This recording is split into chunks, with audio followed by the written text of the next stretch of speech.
ถ้าจุอันชีวิตจิตวิญญาณอีกรังแรงอันยัดแย้งพระเจ้าถ้าจุอันชีวิตอีกรังแรงดักความเชื่ออันยัดแย้งพระเจ้าถ้าจะเดินชีวิตอีท้อถอยอันก่อยแย้งเปลี่ยงอาเมียอากมูลอากางอลดอาธนะอาสรีอากมูลเด็กเครื่องบลีแล้วอีจะท้อถอยอยู่ยบเกร็งอันนั้นมกนยบเกร็งเพราะยัดแย้งอมแอมเดแย้งกันเวรเดอำแย้งได้จงลงพระเจ้าถ้าอีอำแย้งได้จงอีก็ลงพระเจ้าถ้าอีแย้งได้จงอีจะอำลงพระเจ้าถ้าอีแย้งได้เดจิเกลนะอีจุเดจุเบือนเกลนะอีจุเบจุมาเกลนะอีจุอาจุระมังหลังจากนี้ก็เกิดเครียดเราจะเครียดและท้อถอยและอวดแกลนแล้วก็จุเดจุเบือนอำเบือนแห้งเครียดหลังจากนี้ก็คัดแย้งยอปริยอหรือซอกหาโดยทุกวิธีทางโดยเป็นเมื่อน้ำพระทัยพระเจ้าโดยเป็นเมื่อพระเจ้าเห็นดีเห็นชอบบิเมื่อพระเจ้าจุเดนอีเบือนเมื่ออีจุเดอีจุเบือนอีจุอาดาเวลาพระเจ้าอำดากุยเลอะสักควรจะอาควรจะเบือนนี่คือปัญหานำเด็กอีโลจำกนพี่น้องเลยขอพระเจ้าเมตตาอันอีแย่งดันเดแย่งตะจงและจำลงพระเจ้าถ้าแย่งดันเดจิเกลและซึ่งอีจุเดจุเบือนเมื่อละมาซึ่งโอลาวครอสไม่เลิกก่อนกุมุตุสรีโลจำรอจำกนยัดดลาวไทยจีนเวียดนามอเมริกาแคนาดาฝรั่งเศสสิกีเลิศเงียมไก่บุบบอมเมดละวางดลายการชีวิตกีน้องอาวังชีวิตกีน้องอางอรอาจันตรอกอาหตุนตงและอารงอารวยขอพระเจ้าโพดอวยพรก่อนกมุตุสรีโลยจิมหลักจิมคนเลิศเงียมที่บอกดแชร์กดไลค์และคอมเมนต์เลิศเงียมที่บอติดต่ออีกอธิษฐานเพื่ออีกขอพระเจ้าอวยพรเอาละฝากเรารักโอกำรากรจะรอบรวยจำกนขอฝากเรารักเอี้ยจะรอสิทธิาบิบาลอาจารย์ครูสอนผู้รับใช้พระเจ้ารวยจำกนมาบอยและนักเรียนนักศึกษาปัญญาชนและมาจำกึนสตรีที่รักพระเจ้าและยงเท่ามาแก่รวยจำกนขอพระเจ้าอวยพรบ่อันบ่ลำเบอเลยยัดกลางอันเปรเรอันยัดอันยัดเลอะเบอลำอันเบื่อนเงาะเมอันเบื่อนเงาะมากโว้โดยพระคุณเดชพระเจ้าสกีจิกาแย้งระเบียบหนังสือ2 โครินธ์บท4 ข้อ 16ดำเนินชีวิตโดยรอเสือดำเนินชีวิตโดยรอเสืออัมมาโดยรอกุยตรงกันข้ามรอเสือกับรอกุยก็คือกุยยมัดสบัดยตีกนี้ซึ่งมนุษย์อีต้องการแต่พระเจ้า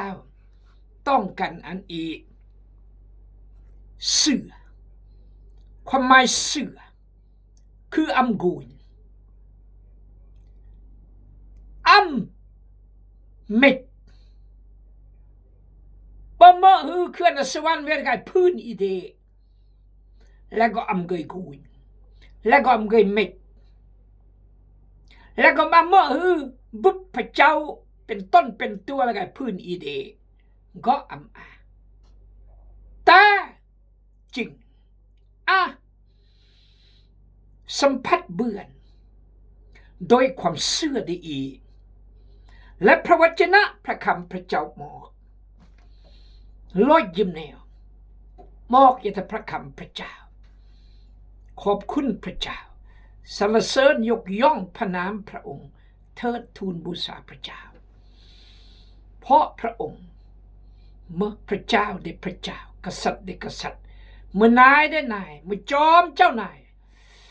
โอ้ฮาเลลูยาจริงอีสัมผัสเบื่อนเมื่ออีเชื่อพระเจ้าแท้จริงสัมผัสเบื่อนโดยความเชื่อดีและความชีวิตดีเรียนก่อนจิแก่ตะเมื่ออ่านพระคัมภีร์บางบทบางมอนเมื่อร้อยจิมมอนจิมบท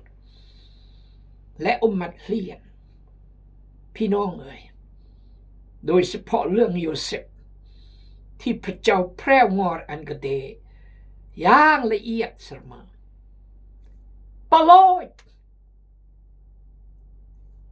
ยัดพระคัมภีร์เล่มกีแต่โอเชื่อโอดื่มสะอาดพระเจ้ายัดพระคัมภีร์เล่มกีถ้าพี่น้องอ่านตั้งแต่ปฐมกาลต้นเนิ่มรานจนรอดกันสุดวิวันโดยความเชื่อและความ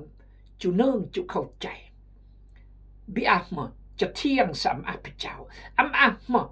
จะแก้ตัวสามอาพระเจ้าอาหมจะอันโอลบลบกายสามอาพระเจ้าโดยเฉพาะชนชาติอิสราเอลยัดยมือกีเมื่อในปฏิเสธสามชนชาติที่พระเจ้าสร้างเขื่อนพิเศษจากอับราฮัมอิสาคยาโคบโอ้ฮาเลลูยาสรรเสริญพระเจ้าสรรเสริญพระเจ้าฮาเลลูยาสตุการในพระเจ้าขน้อยซื่นสมยินดีแจกกลองตอมพระเยือมสลับพระคำพระเจ้าเมื่อความจริงและเมื่อชีวิตขอพระเจ้ารับเกียรติและขอพระเจ้าอวยพรรวยจำก้นทิมยังขอพระเจ้าอวยพรคำแพงหลัก32ได้เสื้อพระเจ้าย้อนยังพระคำพระเจ้ารายการเด็กกำหงอีขอพระเจ้าอวยพรกับปะกำระปะเกอครอบครัวสุขภาพร่างกายกับพงเลยขณะที่ท่านขอพระเจ้าประทานสติปัญญาคนเดและจอยอันพระคำสกีเกิดเปรกเกิดรางชีวิตพี่น้องอธิษฐานขอพระเจ้ารับเกียรติเพียงผู้เดียวได้ยื้อพระสุขิตเจ้าอาเมน2 โครินธ์บท 4 ข้อ 16เมื่อดังนี้พวกอีจึงทอดถอยถึงแม้ว่าล้อภายนอกได้พวกอีกำลังซุกซมลงก็ตาม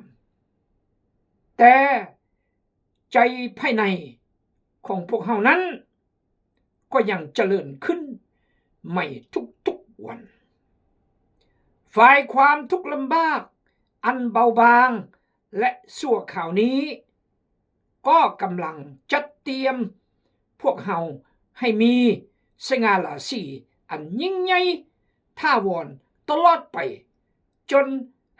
ที่เปรียบบ่ได้เพราะว่าพวกเฮาบ่ได้ปักใจใส่ในสิ่งที่ตาเห็นอยู่แต่ในสิ่งที่ตาบ่เห็นด้วยว่าสิ่งที่ตาเห็นอยู่นั้นก็เป็นของชั่วคราวแต่สิ่งที่ตาบ่เห็นนั้นก็ดำรงอยู่ท่าวรตลอดไปฮาเลลูยาสรรเสริญพระเจ้าเหตุฉะนั้นประโยคโยกีอัมดาเนื้อในแต่ว่าจอยอันอีเข้าใจซะงนก็จะเราเหตุฉะนั้นเมื่อดึงนี้พวกอีจึงทอดถอยเมื่อดึงนี้พวกอีจึงทอดถอยเพื่อจะเราต่อยพวกอีทอดถอยน้ำตาเรา สมเหตุผลหมอพวกอีจึงอำโทษถอยประเด็นที่3ถึงแม้นว่ากายภายนอกของพวกเขากำลังสุกสมลงก็ตามถึงแม้ว่าล้อด้านนอกดีอีจะสุกสมอยู่เราเดคือจะเท่าอยู่หรือเจาะอยู่หรือว่าอ่อนแออยู่และตรวจอยู่และดรูดอยู่แปลเห็นมากแนวดรูดอยู่เจาะอยู่ตรวจอยู่เท่าอยู่ยับแรงอยู่เมื่อถึงนี้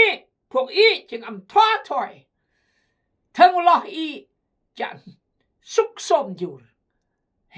มันโอเกิดอายุ70 ปลายปีสุกสมเทียบยำโออายุ20 ปี25 30ป้าเถอะแรงปึงก็ดีย่างเกือบจะปีเบื่อเลอะ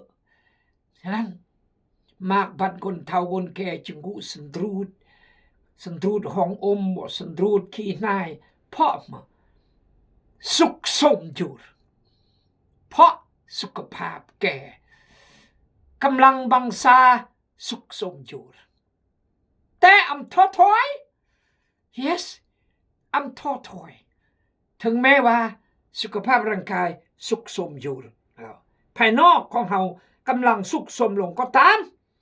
แต่ภายในของพวกเรานั้นแต่สำคัญคือภายในอีห้ามอันภายนอกสุขสมอยู่เท่าอยู่แก่อยู่อ่อนเพียลอยอยู่เบื่อแต่เท่าแม่สิโอนแต่เบาแก้แม่สิโอนแต่เบาสุกโซมแม่แต่เบาตรวจแม่น้องอาแรงแม่แต่งตามแม่จุดแต่งแม่ไม่ได้เพราะล้ออีย่อตามอายุการและตามวัยดีหันรู้จูนี่คืออาจารย์เปโลสอนอีไหนสิ่งสำคัญคือภายใน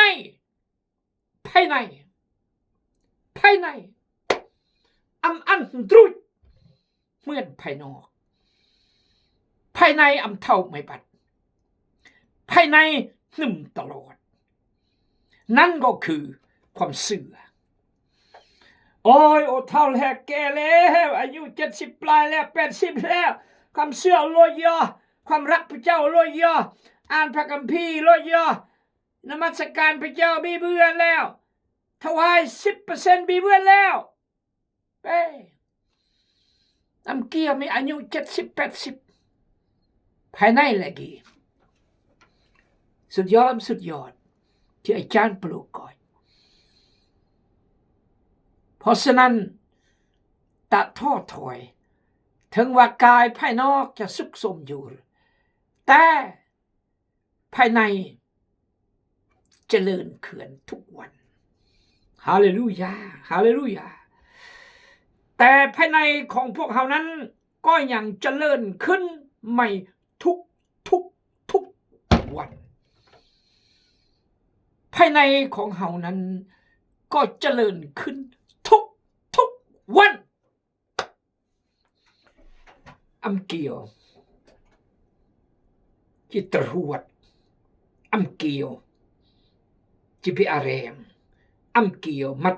บิกุยsegi pesembot 9 คนมะลึงคนสำคัญจากฟิลิปปินส์จากอเมริกาจากกรุงเทพจากเชียงใหม่ลอริโอดซูมโอเท่ากับเรียงยัดนี้เรียงเมื่อบังเท่าเทียบโอเด่นนี้อักบาลด็อกเตอร์จีนฮ่องกงและด็อกเตอร์คนไทยหลัดนี้ก็มาศาสนาจารย์ yes ก็ท้อถอย yes น้องโซน้องประโอมเด่นค ความมั่นใจสง่าผ่าเผยพี่น้องเอ๋ยเพราะมาจิตใจอันสุขสมสิกีครอทอันจิตใจสุขสมมากบัดเนื้อนางอีปึ้งปังเนื้อนางอีน้องแรงอายุสาวปลาย30 40 50แต่ภายในกับไก่เท่าจ้าจรสิสนาร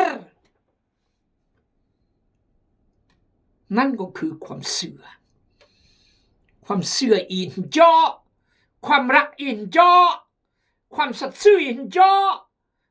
ความทอมรอยุนจอความจริงจอความเลิศจอความทอมรอยุนจอความไม่เห็นแก่ตัวนี่จอเมื่อความเห็นแก่ตัวคิดที่แต่ดานอกกุลเมยปึ้งปังเมื่อศาสนาจารย์เมื่ออาจารย์อัดตำแหน่งอัฐนะแต่ตะกลวงเมื่อศาสนาจารย์อัดตำแหน่งกันแต่นี่คืออาจารย์เปโลก็2 วันปลายปีอุ่นอีเดถึงแม้ว่าดานอกจะสุกโสมและตรวจแต่ตะกลวงเมติกน้องอานิมิตน้องอาหริเยือมหมอกเยหมอกก่อนอันเยก่อนรักพระเจ้าอันเยก่อนอ่านพระคัมภีร์อธิษฐานนมัสการขอพระเจ้าเมตตาอีกต่อยอดมาไม่ตื่มกับเราคือข้อ18แต่เมื่อจึงอย่างนี้จึงทอดถอยแม้ว่าล้อล้ำจะเท่าแก่เพราะว่าพวกเขาบ่ได้ปักใจใส่ในสิ่งที่ตาเห็นอยู่เหตุผลที่เท่าเรื่องล้อยอเรื่องล้อเกลอกลอกแต่เงียบกลอกเท่าเพราะมาปักใจใส่ในสิ่งที่ตาเห็นอยู่มัดกุยyes แต่ในสิ่งที่ตาบ่เห็นแต่ปลักมัดเสดสิ่งมัดกุยนั่นก็คือแผ่นดินสวรรค์พระเจ้าดำโดยสรีลปลักมัดอุ่นนี่ต้องดูจากโลกมือต้องดูจากล้อมือต้องเลือและมาที่พระเจ้าต้องการตลองต้องอยู่กันตรุมปเตลอยจิมคนจะปอกก็แต่กับกายมือปเตโอ้ฮาเลลูยาขอบคุณพระเจ้าสมะพระคำพระเจ้าเพราะปลักมัดยัดสิ่งมัดกุย yes ในสิ่งที่ตาบ่เห็นด้วยว่าสิ่งที่ตาเห็นอยู่นั้นก็เป็นของชั่วคราวสรุปสิ่งที่มัดกุยก็ชั่วคราวตึกน้ำมันตึกประเทศยูเครนและปาเลสไตน์นี่กำลังถล่มกลุ่มฮิซบอลลาห์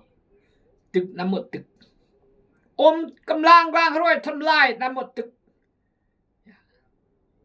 เพราะสิ่งนี้มัดกุยลอกก็มัดกุยวัตถุมัดกุยเนี่ยกระบวนมัดกุยฟิลมัดกุยทุกสิ่งที่มัดกุยก็จะไล่อยู่ทุกสิ่งที่มัดกุยก็นี่ไล่ไม่ปัดขอพระเจ้าเมตตาที่จะปลักชีวิตอุ่นแต่สิ่งที่มัดกุยแม้ว่าเราจะเท่าแม้ว่าเราจะสุขสมแม้ว่าฐานะจำแม้ว่าชื่อเสียงจะเปิดตำแหน่งจะเปิดอำนาจจะเปิดบทบาทจะเปิด เมื่อก็ปื้อแต่มวยแนวที่อำลายมวยปัดนั่นก็คือจิตวิญญาณที่บิลลี่กระเฮมเราตลอด soul and spirit never disappear จิตวิญญาณที่ยัดอยู่พระเจ้าฮาเลลูยาสรรเสริญพระเจ้าแต่ในสิ่งที่ตาบ่เห็นแต่หัวอีจึงอ่อนแอพออีปลักมัดอูนสิ่งที่มัดกุญด้วยว่าสิ่งที่มัดกุญก็ดีก็มาสั่วข้าวแต่สิ่งที่มัดกุญก็ดีก็ดำรงอยู่ท่าวรตลอดไปสิ่งที่กาจากย่อๆพี่น้องจะปลามัดได้อูนอย่ามืออูนอย่ามัดกุญหรืออูนอย่ามัดกุญเลือก your choice ภาษาอังกฤษ your choice เมบาเลือกเองเลือกจะปลัดชีวิตแต่สิ่งที่คุณอย่ามัดหรือจะปลัดชีวิตแต่สิ่งที่คุณอย่ามัดยัดอยู่อีแม่แต่เล็กกำพร้าสะกอกยอจมือพลิบตาเดียวจะไปอาเกลพลิบตาเดียวจะไปอากำพร้าสกีกุนคลิปที่อาจารย์ยูเมียนใส่ยับตาภาคเหนือเวียดนามอาจารย์ยูเมียนอยู่ฮับพี่น้องดามวยกุ้งสิดากางพี่น้องอำเล่าสมคริสเตียนละมคริสเตียนพอดีเราสวดเจ้าห้องอมนออำสะดวกเลยนะเมื่ออำเนืองเกอก็เลยย่างย่อขอสมาเถอะอาจจะนุ่มย่อมือตะบรีพอดีขอสมาเถอะสุดนุ่มเวรสมอดจิกายกางพอดีปะเตะปูดจูรตรูดจูรทับกลางหลังนี้อันตุเล็กปั๊บเลยคนนี้ตะกลวงนี่บาท3-4คนหันรถขอบคุณพระเจ้าที่อันเกอยานุ่มตะมบังถ้าเกออำยานุ่มตะมบังเบียแล้วอาจารย์เมียนคนกันนี้กุยฮูบกับเก่าพยานกี่แหละพี่น้องสิ่งที่มัดกุยพิษตาเดียวกับเราพึ่งไปเลยพี่น้องเอ้ยขอพระเจ้าเมตตาอีก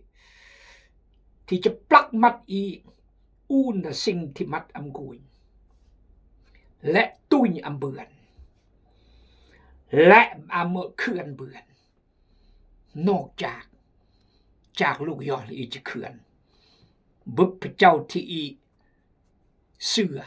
และบุพพเจ้าที่บ่เสือเหมือนยอเพราะเมื่อพระเจ้าได้อิโรจมนก็สร้างอีกแต่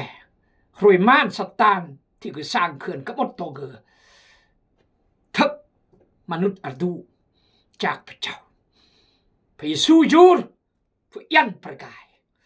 กายพระเยซูเขียมครุกนรกจะเบียดตีโรยจะเมียดดมาบจำตั้งราบอีกบุบยอเมดมือต่อยอถ้าพี่น้องพลาดเสียใจขอพระเจ้าอวยพรอาเมน